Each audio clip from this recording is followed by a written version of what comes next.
2026年甲乙木人破財期終於結束。大家好，我係小心，呢個 channel 係關於美股同埋玄學嘅。如果你有興趣咧，可以訂閱嘅。咁我嘅新書《美股 Crystal 通勝2026》咧就已經出版咗啦。如果你想得到咧，就可以 join Patreon 咧就 OK 嘅啦。咁重要嘅事情咧就講3次啦，所以有嘅命盤咧都係以全盤為準，全盤為準嘅。咁如果你唔知道自己係咪木人咧，可以 download 一個八字 Apps。見到日元下邊嗰個字，如果係甲或者係乙木咧，咁就係木人啦。咁身為木人嘅你啦，過去嗰4年啦，有冇一直覺得咧係咁破緊財咧，或者已經係好辛苦咁樣工作㗎啦，但係咧都係冇錢剩嘅。咁如果你感受到過去嗰4年咧係一直破財咧，咁即係你係忌木，咁恭喜你啦，因為4年嘅木運咧終於結中啦。咁雖然咧丙午年啦，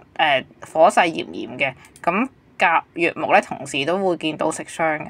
咁你哋會有一啲新嘅諗法咧出咗嚟，咁或者係對原有嘅環境咧係覺得不滿嘅，咁想作出新嘅改變。咁調翻轉嚟講啦，如果你哋喺2019年至到2024年都感受到處處貴人，周圍有助力嘅，咁丙午咧可能會令到你難受嘅，咁同時食傷咧可能會對你嘅工作咧會有所轉變。不過咧，做生意嘅木人咧可能會有轉機啦，因為做生意嘅人咧多數係食傷生財格，咁如果行食傷咧反而有利你嘅。咁以下木人咧就係要注意破財嘅日子啦，就係2月下半月、6月上半月、7月上半月，咁就盡量減少交易啦，或者係一啲嘅投資啊嚇。